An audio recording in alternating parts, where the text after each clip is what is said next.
안녕하십니까. CJB 모닝와이드 목요일 아침에 인사드립니다. 충북교육청은 2022학년도 수능을 앞두고 수험생의 사전 감염이나 격리 위험을 최소화하기 위해 오는 17일까지 수험생 안전 특별 기간을 정했습니다. 네, 수험생이 많이 다니는 입시 보습 학원을 중심으로 방역물품 비치 여부, 마스크 착용 여부 등 특별 방역 점검을 진행합니다. 네, 모든 수험생들이 안전하게 시험을 치를 수 있도록 방역 관리에 최선을 다해 주시길 바라면서 모닝와이드 뉴스로 시작합니다. 음성의 메추리 농장에서 검출된 조류 인플루엔자 바이러스가 고병원성으로 확인된 데 이어 인근 농장에서 추가 의심 신고가 접수돼 긴장이 고조되고 있습니다. 살처분 범위가 반경 3km에서 반경 500m로 좁혀졌지만 벌써 80만 마리가 살처분됐습니다. 이태영 기자입니다. 지난 9일 음성의 한 메추리 농장에서 검출된 AI 바이러스가 고병원성으로 확인됐습니다. 충북에서는 지난 3월 11일 이후 약 8개월 만입니다. 해당 농장의 메추리 77만 4천 마리는 살처분이 완료된 상태, 의심 신고도 추가로 접수됐습니다. 해당 메추리 농장의 반경 10km 이내 99곳의 농장에 대한 일제 검사를 시행한 결과 990m 떨어진 유경 오리 농장에서도 AI 의심 사례가 나왔습니다. 방역당국은 고병원성 여부를 조사하는 한편 이 농장의 오리 2만 3천 마리도 예방적 차원에서 살처분을 진행하고 있습니다. 이번 바이러스는 야생조류를 통해 유입된 것으로 추정되는 가운데 방역당국은 발생 농장 반경 10km 이내 모든 가금 농장에 대한 이동 제한 조처를 내렸습니다. 이동 제한된 구역에 대해서 소독과 모든 가금에 대해서 AI 검사를 하고 있습니다. 살처분 범위는 지난해까진 발생지 3km 반경이었지만 현재는 그 범위가 반경 500m로 대폭 축소됐습니다. 그럼에도 이틀 사이 살처분된 가금 뉴스만 80만 마리에 달합니다. 이는 벌써 지난 AI 발생 기간 전체 살처분 수의 25% 수준입니다. 농림축산식품부는 예방적 차원에서 살처분 범위의 확대 여부를 검토하고 있습니다. CJB 이태현입니다. 최근 청주의 한 초등학교의 과밀학급 문제를 해결하기 위해 교육당국이 모듈러 교실을 설치하겠다고 하자 일부 학부모들이 강력 반발하는 일이 벌어졌습니다. 이 모듈러 교실이 마치 공사 현장의 컨테이너처럼 인식됐기 때문인데 교육당국은 오해라는 입장입니다. 홍우표 기자가 모듈러 교실이 뭔지 알아봤습니다. 최근 유은혜 교육부 장관이 경북의 한 초등학교를 찾았습니다. 증축 중인 이 학교에는 지상 3층 규모로 모듈러 일반 교실과 화장실 등 18실을 임대로 설치했습니다. 유 장관이 모듈러 교실을 직접 둘러본 것은 학부모들의 우려에 따른 것입니다. 가장 많이 이제 걱정을 하시는 게 이제 화재 우려, 안전성 우려 이런 부분들이더라고요. 그리고 이제 공급이 원활하지 않을 수 있다. 그래서 저희가 조달청하고 소방청하고 지난 7월 달에 이제 업무 협약을 체결을 했습니다. 실제 상당수 학부모들이 모듈러 교실하면 옛 컨테이너 교실을 연상하고 있습니다. 그러나 이 둘은 엄연히 다릅니다. 강당과 급식실 등 일종의 공용공간 설치 비용을 포함할 경우 모듈러 교실 한 개실의 평균 가격은 3억 원 가량으로 웬만한 아파트 한 채 값입니다.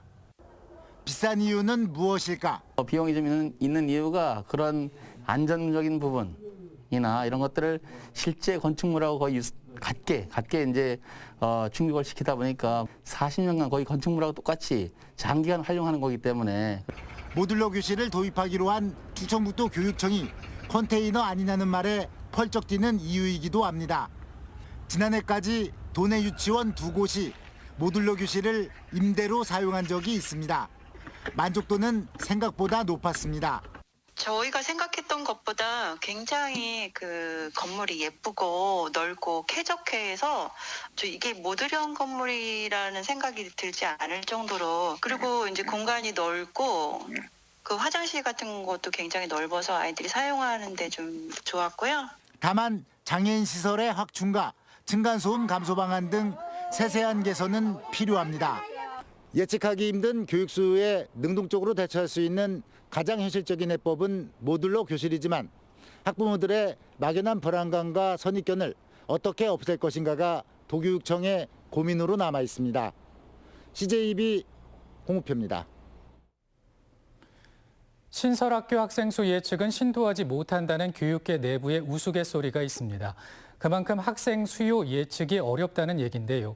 이런 이유로 충북교육청은 모듈러 교실을 적극 도입할 계획인데 교육 수요자들을 잘 설득하는 게 과제입니다. 계속해서 진기훈 기자입니다. 지난해 개교한 오창 생명초등학교는 개교 직후부터 과밀 현상이 빚어졌습니다. 당초 예상한 규모는 18개 학급에 600명이었지만 올해만 27개 학급에 675명으로 늘어난 겁니다. 학교 신설계획 수립부터 실제 공사 기간을 거쳐 개교까지는 적어도 3, 4년의 시간이 걸립니다. 그 사이 교육 수요의 변화를 예측하기란 결코 쉽지 않습니다. 전국적으로 개교 직후 증축 현상이 되풀이되고 있는 겁니다. 결국 학교는 다시 2, 3년간 공사판이 되는데 이 기간 음악실이나 미술실 등 특별교실을 전용하는 것보다는 모듈러 교실을 활용하는 게 학생들의 학습권 침해를 줄일 수 있습니다. 또 다른 문제는 일시적 과밀 현상이 빚어질 때입니다. 인구 유출로 학생 수 감소가 뻔히 예상될 때 철근 콘크리트로 건물을 증축하기보다는 모듈러 교실로 유연하게 대처하는 게 더 바람직하다는 겁니다. 충청북도 교육청이 내년 예산에 92억 원을 편성해 29개의 모듈러 교실 구매를 추진하는 이유입니다. 사용 기간이 3년 미만이면 임대, 그 이상이면 구매가 경제적이라는 설명입니다. 모듈러 교실은 6개월 정도면 설치가 가능하고 가밀되는 기간 동안만 설치해서 활용을 하고 가밀이 해소되면은 또 다른 필요한 목적으로 다른 쪽으로 이렇게 이동할 수 있어서 가밀 해소에 있어서는 모듈러 교실이 가장 적합한 대안이라고 생각합니다. 도교육청은 이미 구매가 진행 중인 모듈러 교실뿐만 아니라 앞으로 임대 또는 추가 구매를 통해 신증축과 함께 과밀 학급 해소에 능동적으로 대처할 방침입니다. CJB 진기훈입니다. 기후위기는 먹거리 위기도 함께 몰고 왔습니다.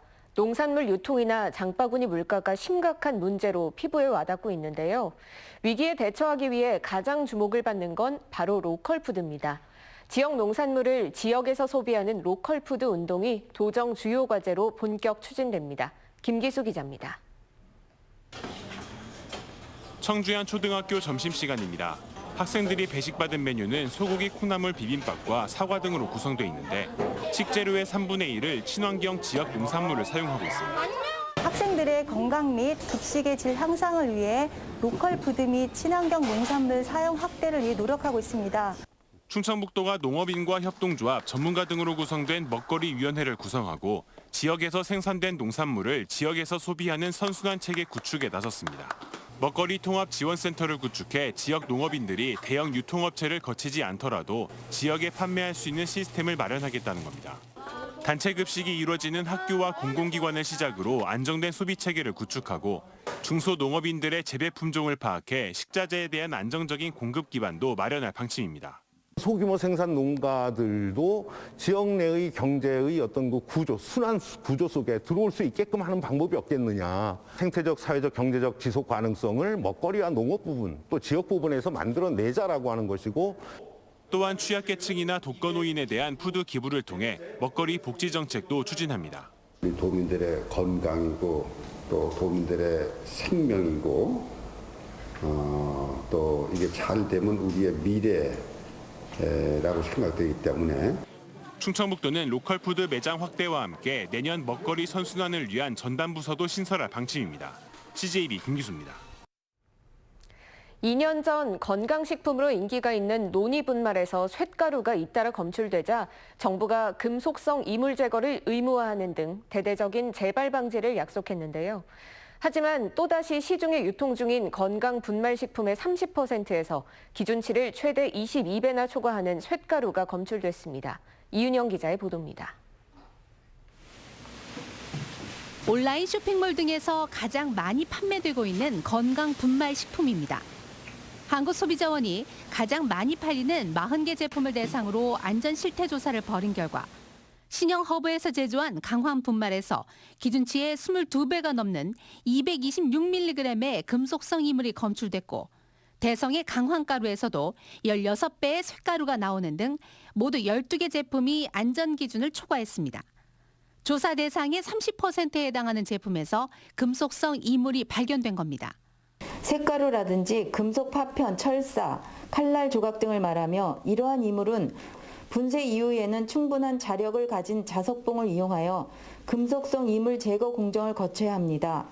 또한 이 중 20개 제품은 온라인 판매 페이지에 금속성 안전 기준에 적합하다는 시험 성적서까지 버젓이 게시하고 있었지만 오히려 미게시한 제품보다도 부적 함률이 높았습니다.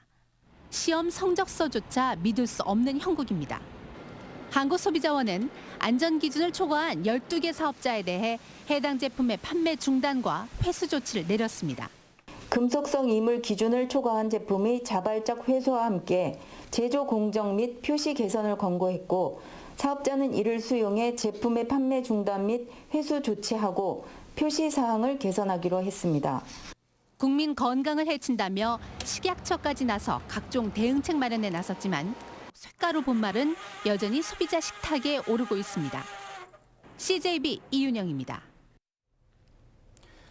충청북도 교육청이 내년 예산을 3조 1,820억 원으로 편성했습니다. 이는 올해 본 예산보다 4,300억 원, 비율로는 15.8% 증가한 것입니다. 코로나19 장기화에 따른 교육 회복 지원 사업으로 1,082억 원, 역점 시책인 아웃도어 스쿨에 168억 원이 지원되고 저소득층 학생 1인당 10만 원씩 학습 특별 지원금 11억 원이 새로 편성됐습니다. 도교육청은 2022년도 예산을 오늘 도의회에 제출합니다.